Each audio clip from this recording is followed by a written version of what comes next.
नमस्कार, मैं आयुषी गौड़ स्वागत करती हूँ आप सभी का विशेष कार्यक्रम जीवन मंत्र ज्योतिष वास्तु एवं मनोविज्ञान का संगम में। यदि आप अपने जीवन में तनावग्रस्त हैं, आपकी समस्याओं का समाधान नहीं हो पा रहा है और हर तरफ से निराशा एवं दुर्भाग्य आपका पीछा कर रहा है, तो दर्शकों अब समय आ गया है परिवर्तन का।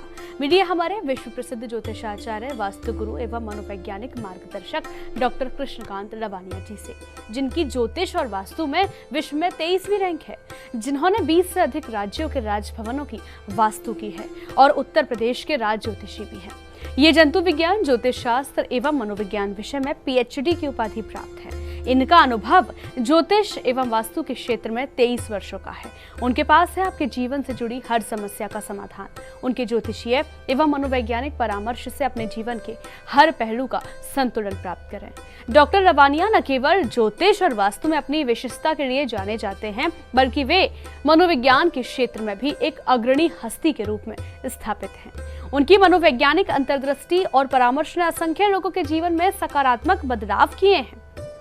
ये सम्मानित व्यक्ति RCI से मान्यता प्राप्त मनोवैज्ञानिक भी हैं, जो उनके 23 वर्षों से अधिक व्यापक अनुभव और कौशल का प्रमाण है। डॉक्टर लवानिया की विद्वता और अनुभव ने दर्शकों उन्हें अपने क्षेत्र में एक ऐसी प्रामाणिक शक्ति बना दिया है, जिसकी गूंज न केवल भारत में बल्कि अंतर्राष्ट्रीय स्तर पर भी सुनाई देती है। गुरुजी, आपका बहुत बहुत स्वागत है हमारे खास प्रोग्राम में। धन्यवाद आयुषी जी। दर्शकों, आप सभी का स्वागत है और आप सभी को जय श्री श्याम। तो दर्शकों, आज के कार्यक्रम का हमारा विषय है स्वास्तिक का विश्लेषण, वैज्ञानिक विश्लेषण। जो हम घर में स्वास्तिक बनाते हैं, शुभ कार्य में स्वास्तिक का निर्माण किया जाता है, उसे बनाया जाता है, आखिर उसके पीछे वैज्ञानिक दृष्टिकोण क्या है? गुरुजी, आपसे जानना चाहूंगी मैं। भारतीय संस्कृति में आकाशीय घटनाओं और प्रतीकों का एक गहरा धार्मिक और सांस्कृतिक महत्व है। ध्रुव तारा, अगस्त्य तारा, सप्तऋषि मंडल और स्वास्तिक न केवल खगोलीय दिशा और उसके मार्गदर्शक हैं, बल्कि ये जीवन के 4 स्तंभों जैसे धर्म, अर्थ, काम और मोक्ष के प्रतिनिधि भी हैं। इस वीडियो के माध्यम से हम यह जानेंगे, शास्त्रगत और वैज्ञानिक दृष्टिकोण से हम यह विश्लेषण करेंगे कि स्वास्तिक का सप्तऋषि मंडल और ऋतुओं के साथ कैसा उसका संबंध है। जैसे अगर बात करूं मैं ध्रुव तारा और अगस्त्य तारा, आयुषी जी देखिए, मैं आपको बताऊं थोड़ा सा, आप इसको दर्शकों को मैं साझा करूं कि जो ध्रुव तारा है उसको जैसे हम लोग बोलते हैं उत्तरी ध्रुव और दक्षिणी ध्रुव, तो ध्रुव तारा जो है हमेशा उत्तर में रहता है, इसे भोर का तारा भी कहते हैं और यह स्थायी रहता है। मतलब ये ऋतु में परिवर्तन होती रहती है, परंतु ये स्थायी रहता है। और अगस्त इसको मतलब बाल्यावस्था भी कहा जाता है और ध्रुव तारा को स्थायी है। अगर इसका पौराणिक महत्व भी मैं अगर बात करूं तो कहा जाता है कि इसने ध्रुव ने भगवान की उपासना की, इसकी वजह से इसको स्थायी स्थान प्राप्त हुआ। और जो अगस्त है, वृद्धावस्थक तारा है, वो दक्षिण में रहता है। तो इन्हीं का एक संबंध ये है कि जो ध्रुव तारा, जिसे हम पोलारिस के नाम से भी जानते हैं, उत्तरी गोलार्ध में स्थित एक प्रमुख तारा है। वैज्ञानिक दृष्टिकोण से यह तारा पृथ्वी के घूर्णन अक्ष के सीधे ऊपर स्थित है, जिससे यह रात भर स्थिर प्रतीत होता है। वैज्ञानिक दृष्टिकोण की अगर इसकी बात करें तो ध्रुव तारा आकाशीय ध्रुव के निकट स्थित है और इसकी स्थिति पृथ्वी की धुरी के कारण स्थित प्रतीत होती है। यह दिशा ज्ञात करने के लिए सदियों से एक महत्वपूर्ण रहा है कि खासकर समुद्री यात्रा के दौरान ध्रुव तारा जो अपना स्थान है वो धीरे धीरे बदलता है, जिसकी वजह से समुद्री यात्रा करने वाले जो लोग हैं उनको ऐसे मतलब दिशा जानने के लिए बहुत आसानी हो जाती है। और शास्त्र का दृष्टिकोण की अगर मैं बात करूं तो ध्रुव तारा को भारतीय पौराणिक कथाओं में स्थिरता, दृढ़ता और निष्ठा का प्रतीक माना गया है। ध्रुव एक बालक जिसने भगवान विष्णु की उपासना कर आकाश में स्थायी स्थान प्राप्त किया, ध्रुव तारा के रूप में प्रतिष्ठित हुआ। यह तारा परमात्मा की अचलता और ब्रह्मांड की स्थिरता का प्रतीक है। जो अगस्त्य तारा की अगर मैं बात करूं तो अगस्त्य तारा, जिसे हम कनुपस भी कहते हैं, दक्षिणी गोलार्ध में स्थित एक उज्ज्वल तारा है। वैज्ञानिक दृष्टिकोण की अगर बात करूं तो अगस्त्य तारा एक सुपर जायंट तारा है जो लगभग 310 प्रकाश वर्ष दूर स्थित है। यह तारा दक्षिणी आकाश में प्रमुखता से दिखाई देता है और इसे नेविगेशन के लिए भी उपयोग में किया जाता है। अगस्त्य तारा का उद्भव और अस्त आकाशीय कैलेंडर में महत्वपूर्ण घटनाओं के रूप में मानी जाती है, जो ऋतुओं के आगमन का संकेत देती हैं। अगर शास्त्रगत दृष्टि से अगर बात करूं तो भारतीय शास्त्रों में अगस्त्य तारा का उल्लेख ऋषि अगस्त्य के प्रतीक के रूप में किया गया है। ऋषि अगस्त्य ने दक्षिण भारत में वेदों का प्रचार प्रसार किया और उन्हें तमिल साहित्य का जनक माना गया। अगस्त्य तारा का दर्शन शांति, ज्ञान और समृद्धि का प्रतीक है। अगर गुरुजी मैं सप्तऋषि मंडल की बात करूं, सप्तऋषि मंडल के शास्त्रीय और शास्त्रगत दृष्टिकोण की मैं बात करूं, उस बारे में क्या कहेंगे? देखिए, पहले दर्शकों को मैं एक चीज बताना चाहता हूं कि अगर आप आकाश में देखेंगे तो सप्तऋषि मंडल ऐसे दिखाई देता है, प्रश्नवाचक चिन्ह के रूप में। ठीक है, तो उसी के अनुसार मैं आपको बताना चाहता हूं कि ये सप्तऋषि मंडल की जो स्थिति है, इसकी जो स्थिति है, जो आकाश में इसकी स्थिति है, जो परिवर्तन होती है, उसी के अनुसार ऋतुएं बनती हैं। जैसे सप्तऋषि मंडल एक प्रमुख तारा है जिसमें 7 तारे होते हैं। यह तारे भारतीय खगोल में सप्तऋषियों जैसे वशिष्ठ, मरीचि, अंगिरा, अत्रि, पुलह, क्रतु और पुलस्त्य का प्रतिनिधित्व करते हैं। वैज्ञानिक दृष्टिकोण की अगर बात करूं तो सप्तऋषि मंडल पृथ्वी के उत्तरी गोलार्ध में स्थित है और यह साल भर आकाश में दिखाई देता है। इसकी स्थिति और रूप बदलता रहता है क्योंकि पृथ्वी सूर्य के चारों ओर अपनी कक्षा में घूर्णन करती है। यह तारामंडल पृथ्वी की धुरी के झुकाव और आकाशीय प्रिसेशन के कारण विभिन्न ऋतुओं में अलग अलग रूपों में दिखाई देता है। अगर शास्त्र के दृष्टिकोण में बात करूं तो सप्तऋषि मंडल का उल्लेख वैदिक साहित्य, पुराणों और महाकाव्यों में मिलता है। ये 7 ऋषि मानवता के मार्गदर्शक और वेदों के ज्ञान के वाहक भी माने जाते हैं। वेदों में इन ऋषियों को ब्रह्मा के मानस पुत्र माना गया है, जिन्होंने ब्रह्मांड की सृष्टि और संरक्षण के लिए महत्वपूर्ण योगदान दिया। भारतीय संस्कृति में सप्तऋषियों की पूजा और विशेष उनका ध्यान करना विशेष महत्व का है और उनकी आकाशीय स्थिति को धर्म जीवन के मार्गदर्शन के रूप में देखा जाता है। तो गुरुजी अगर मैं बात करूं स्वास्थ्य की, जैसा कि हमारा जो विषय है, अगर मैं उसी की बात करूं स्वास्थ्य की, तो उसको शुभता का प्रतीक माना गया है। इसके पीछे की क्या व्याख्या है? देखिए, स्वास्तिक भारतीय संस्कृति में एक प्राचीन और पवित्र प्रतीक है जो जीवन के 4 प्रमुख स्तंभ जैसे धर्म, अर्थ, काम और मोक्ष का प्रतिनिधित्व करता है। अगर वैज्ञानिक दृष्टिकोण से बात करूं तो स्वास्तिक का डिजाइन ब्रह्मांडीय शक्तियों की दिशा और गति का प्रतीक है। यह 4 भुजाएं ब्रह्मांडीय ऊर्जा के 4 प्रमुख दिशाओं में प्रवाह की प्रतिनिधित्व करती हैं जो ब्रह्मांड की स्थिरता और संतुलन को बनाए रखती हैं। खगोल शास्त्र के अनुसार पृथ्वी की धुरी के चारों ओर घूर्णन और सप्तऋषि मंडल की स्थिति में परिवर्तन स्वास्तिक के प्रतीकात्मक स्वरूप को दर्शाती है। अगर शास्त्र की बात करूं तो स्वास्तिक का उल्लेख वेदों, उपनिषदों और पुराणों में मिलता है, जहां से शुभता, समृद्धि और कल्याण का प्रतीक इसको माना गया है। स्वास्तिक को धार्मिक अनुष्ठानों, पूजा पाठ और वास्तुशास्त्र में व्यापक रूप से प्रयोग किया जाता है। यह जीवन के 4 स्तंभों धर्म, अर्थ, काम, मोक्ष का प्रतीक है जो जीवन में संतुलन बनाए रखने और मोक्ष की प्राप्ति करने की दिशा में मार्गदर्शन प्रदान करता है। गुरुजी मैं जानना चाहूंगी, जो ऋतुएं हैं हमारी 4 ऋतुएं हैं, प्रमुख ऋतुएं हैं, तो 4 ऋतुओं का स्वास्थ्य के साथ क्या संबंध है और साथ ही साथ सप्तऋषि मंडल का परिवर्तन कैसे होता है? जी देखिए, सप्तऋषि मंडल की स्थिति ऋतुओं के अनुसार बदलती है और यह परिवर्तन स्वास्थ्य की 4 भुजाओं के साथ जुड़ा हुआ है। यह प्रतीकात्मक संबंध जीवन के 4 प्रमुख स्तंभों के साथ ऋतुओं के बदलाव और जीवन के चक्र को प्रतिनिधित्व करता है। अब जैसे मैं बात करूं आयुषी जी, जैसे बसंत ऋतु की, बसंत ऋतु में क्या होता है कि स्वास्थ्य की अगर आप देखें तो एक उल्टा प्रश्नवाचक चिन्ह के रूप में ऐसे हमें जो है वो स्वास्थ्य दिखाई देता है आकाशीय गणनाओं में। तो इसमें कहते हैं कि ये 7 ऋषि जो हैं इसमें हैं। अब जैसे बसंत ऋतु में क्या है कि बसंत ऋतु के दौरान सप्तऋषि मंडल आकाश की आकाश में क्षैतिज रूप में स्थित होता है, जो प्रकृति के पुनरुत्थान और नए जीवन की शुरुआत का प्रतीक है। और स्वास्थ्य की यह भुजा धर्म का प्रतीक है जो धार्मिकता, नैतिकता और नई शुरुआत की दिशा के लिए संकेत देती है। अब ग्रीष्म ऋतु में क्या होगा आयुषी जी कि यह स्वास्तिक जो ऐसे बना हुआ था यह नीचे की तरफ आ जाए, ऐसे एक प्रश्नवाचक चिन्ह बन जाएगा, तो ग्रीष्म ऋतु आ गई। मतलब आपको जो है जो बसंत ऋतु में ऐसे दिखा स्वास्तिक, अब ये ऐसे दिखेगा, सीधा दिखेगा। तो ग्रीष्म ऋतु में सप्तऋषि मंडल आकाश में सीधा खड़ा प्रतीक दिखाई देता है। यह जीवन में ऊर्जा, उत्साह और कार्यशीलता का प्रतीक है। और अगर इस समय स्वास्तिक की जो दूसरी भुजा है, इसका अर्थ अगर मैं देखूं तो धर्म के बाद दूसरी भुजा जो है अर्थ का प्रतीक है, जो जीवन में आर्थिक समृद्धि और भौतिक समृद्धता की दिशा को संकेत देती है। और अगर मैं शरद ऋतु की बात करूं तो जैसे हमने कहा कि बसंत ऋतु में ये स्वास्तिक ऐसे होता है। और अगर मैं बात करूं कि अगर ये जो ग्रीष्म ऋतु है, जो शिशिर ऋतु है, जो शिशिर सर्दी की ऋतु है, इसमें ये स्वास्तिक ऐसे होता है। और यही स्वास्तिक क्या है कि अब जो आपकी पतझड़ मौसम आएगा, जिसे हम जो हेमंत जो बोलते हैं, शरद ऋतु बोलते हैं, उसमें स्वास्तिक जो है वो ऐसे करके दिखाई देता है, मतलब उल्टा लेटा हुआ। तो इसी को हम लोग कहते हैं कि अब जो है जो चल रही है, हम लोग वैसे भी जैसे अगर मैं क्या करता हूँ कि जैसे अगर मुझे देखना हो अभी कहूँ कि गर्मी चल रही है, सर्दी चल रही है, तो हम लोग बस केवल सप्तऋषि मंडल को देख के बता देते हैं कि अब कौन सी ऋतु चल रही है। तो अभी अगर जैसे तो मैं ये कहूँ कि जो पतझड़ का मौसम है, पतझड़ के मौसम में स्वास्तिक जो है नीचे की तरफ ऐसे दिखाई प्रतीत होता है। शरद ऋतु में सप्तऋषि मंडल आकाश में प्रश्न चिन्ह के आकार में दिखाई देता है। यह आत्मनिरीक्षण और आत्मविश्लेषण का समय है। स्वास्तिक जो है इस समय जो है वह तीसरी भुजा, जिसका प्रतीक जो है, जो हम लोग कहते हैं कि काम का प्रतीक है, जो इच्छाओं और महत्वाकांक्षाओं के पुनर्मूल्यांकन की आवश्यकता को दर्शाता है।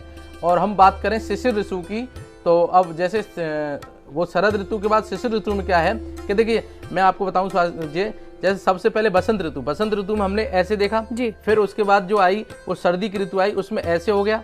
फिर जो हमने देखी कि जो पतझड़ का मौसम है उसमें स्वास्तिक जो है ऐसे बन गया, और उसमें जो है स्वास्तिक जो है अगर मैं बात करूं तो शिशिर ऋतु में या हेमंत ऋतु में जो स्वास्तिक जो है ऐसे बन गया। मतलब इसने एक, जैसे आप स्वास्तिक देखती हैं, स्वास्तिक को अगर मैं एक काटूं यूं करके तो एक तो भुजा यूं जा रही है, एक भुजा यूं आ रही है, एक भुजा यूं जा रही है और एक भुजा यूं जा रही है। ठीक है, तो ऐसे ही क्या है, हर उसमें जो है स्वास्तिक जो है अपना परिवर्तन कर रहा है। उसकी भुजा जो है, जो उसका आकार है, वो स्वास्तिक के मतलब कहते हैं ब्रह्मांड के चक्रण को बताता है। स्वास्तिक हमारा जो है ब्रह्मांड के चक्रण को बताता है।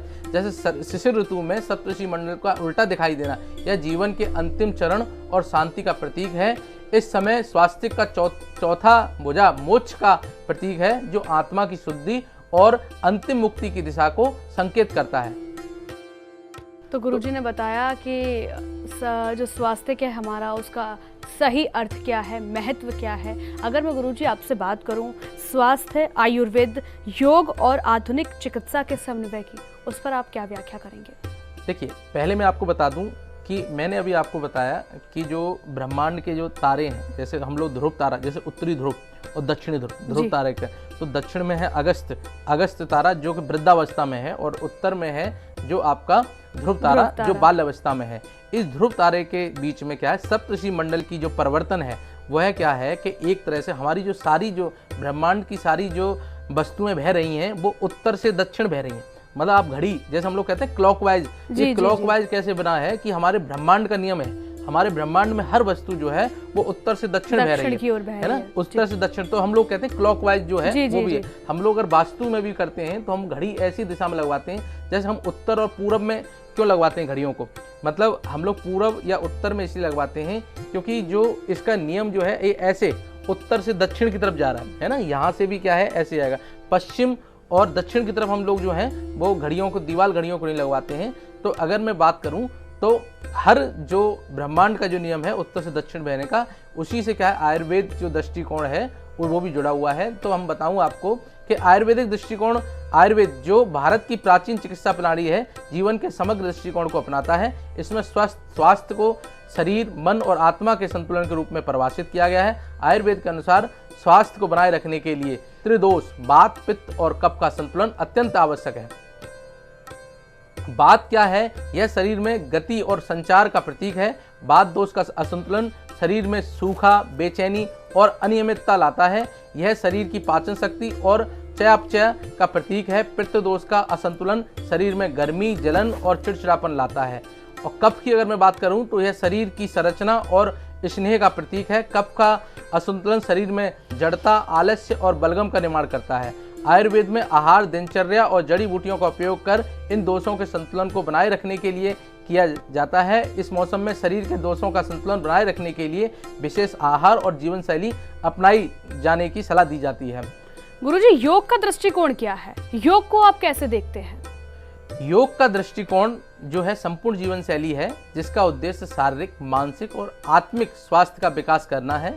अगर मैं बात करूं आसन की, तो योग आसन शरीर की लचक की शक्ति को बढ़ाता है। ये आसन शरीर के विभिन्न अंगों को सक्रिय कर उसमें ऊर्जा का प्रवाह सुचारू करता है। अगर प्राणायाम की बात करूं तो प्राणायाम श्वास नियंत्रण की तकनीक है, जो शरीर में प्राण ऊर्जा यानी जीवन शक्ति को नियंत्रित करती है और उसको संचालित करती है। यह मानसिक शांति, एकाग्रता और तनाव मुक्ति के लिए अत्यंत प्रभावी है। अगर मैं ध्यान की बात करूं तो ध्यान मानसिक संतुलन और आत्मिक उन्नति के लिए आवश्यक है। यह मन की एकाग्रता को बढ़ाता है और व्यक्ति को आत्मचिंतन और आत्म विश्लेषण के मार्ग पर ले जाता है। योग और प्राणायाम का नियमित अभ्यास शरीर और मन को संतुलित करता है, जिससे व्यक्ति को शारीरिक और मानसिक रूप से स्वस्थ और संतुलित जीवन जीने की मतलब एक प्रेरणा मिलती है। जी। अगर मैं आधुनिक चिकित्सीय दृष्टिकोण की बात करूं तो आधुनिक चिकित्सा क्या है गुरुजी? आप क्या व्याख्या करेंगे आधुनिक चिकित्सा की? देखिए, आधुनिक चिकित्सा प्रणाली वैज्ञानिक अनुसंधानों पर आधारित है और इसका मुख्य उद्देश्य रोगों के निदान और उपचार में प्रभावशीलता को सुनिश्चित करना है। दवाएं और सर्जरी जो आजकल हम ले रहे हैं, आधुनिक चिकित्सा में रोगों का निदान और उपचार के लिए दवाएं और सर्जरी का उपयोग किया जाता है। यह प्रणाली तीव्र और प्रभावी होती है, खासकर आपातकालीन स्थितियों में। अगर नवीनतम तकनीकों की बात करूं तो नवीनतम तकनीकों में जैसे कि इमेजिंग और न्यूरोसाइंस का उपयोग रोगों की पहचान और उनके गहन विश्लेषण के लिए किया जाता है। मानसिक स्वास्थ्य जो है, आधुनिक चिकित्सा में मानसिक स्वास्थ्य के महत्व को भी प्रमुखता से स्वीकार किया गया है। इसमें मनोचिकित्सा और मेडिटेशन जैसी तकनीकों का उपयोग करके मानसिक विकारों के उपचार को यानी मानसिक विकार मतलब जो विकार हैं उनका उपचार किया जा रहा है। आपने बताया कि स्वास्थ्य का दृष्टिकोण बताया तरह तरह के। अगर मैं पूरे स्वास्थ्य की बात करूं, स्वास्थ्य हमारे जीवन में कितना महत्वपूर्ण है? एक जो व्यक्तिगत शरीर है या व्यक्ति का शरीर है, स्वस्थ होना कितना आवश्यक है? देखिए, पहले मैं आपको बता दूं आयुषी जी, जैसे हमने अपना जो शुरुआत की वो स्वास्तिक से की जी। स्वास्तिक का मतलब ये है कि ऋतुओं का परिवर्तन जी। और जैसे कोई व्यक्ति है वो पंच तत्व से बना है, एक मरा हुआ व्यक्ति, एक जिंदा व्यक्ति है। पंच तत्व उसमें भी है, पंच तत्व उसमें भी है, परंतु उसमें चेतना है। जो जिंदा व्यक्ति है उसमें चेतना है, उसमें ही वात पित्त कफ जो है। अगर जैसे हम लोग पंच तत्व की बात करें तो 5 तत्व हमने बताए हैं। आकाश, जिसमें आकाश में ही वायु विचरण होगी, वायु में फिर अग्नि प्रज्वलित होगी और अग्नि जो है वो कहीं ना कहीं अग्नि और वायु मिलकर जल बना देती हैं और जल से जो है पृथ्वी का निर्माण हुआ है या उसमें कणों का विचरण होकर पृथ्वी से हुआ है।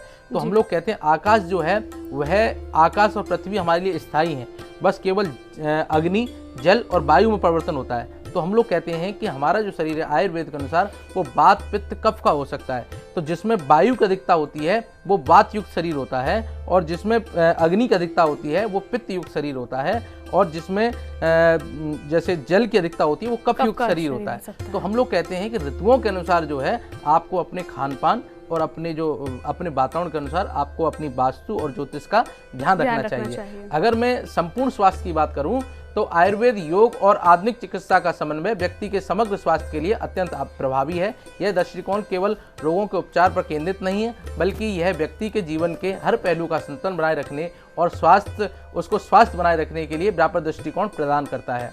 तो दर्शकों, जाना आपने कि स्वास्थ्य का क्या महत्व है हमारे जीवन में, ब्रह्मांड में स्वास्थ्य का क्या महत्व है, ऋतुएं जो हैं वो कैसे बदलती हैं, उसका क्या महत्व है। गुरुजी, मैं आपसे अब निष्कर्ष जानना चाहूँगी इस पूरे टॉपिक का, इस पूरे मुद्दे का निष्कर्ष मैं आपसे निकलवाना चाहती हूँ। देखिए, सबसे पहले मैं आपको बताऊँ, इसका निष्कर्ष मैं ये बताना चाहता हूँ कि हमारा जो सनातन है वह जो ब्रह्मांड के नियम है उन पर आधारित है। हमारा जो स्वास्थ्य है वह चारों, जो अगर बात करूं उसकी चारों भुजाएं जो हैं वो धर्म अर्थ काम मोक्ष को जो है वो बता रही हैं। जैसे ध्रुव तारा, अगस्त तारा, सप्तऋषि मंडल, स्वास्थ्य और स्वास्थ्य के विभिन्न आयामों का अगर वैज्ञानिक और शास्त्रीय दृष्टिकोण से अगर हम विश्लेषण करते हैं तो इन आकाशीय प्रतीकों और उनके ऋतुओं के साथ परिवर्तन को समझने में हमें जीवन के 4 प्रमुख स्तंभ जो हमने बताए, धर्म अर्थ काम और मोक्ष के महत्व और उनके साथ संतुलन बनाए रखने की आवश्यकता का बोध होता है। स्वास्थ्य जो शुभता और संतुलन का प्रतीक है, ऋतुओं के अनुसार सप्तऋषि मंडल के परिवर्तन के साथ गहराई से जुड़ा हुआ है। यह परिवर्तन जीवन के 4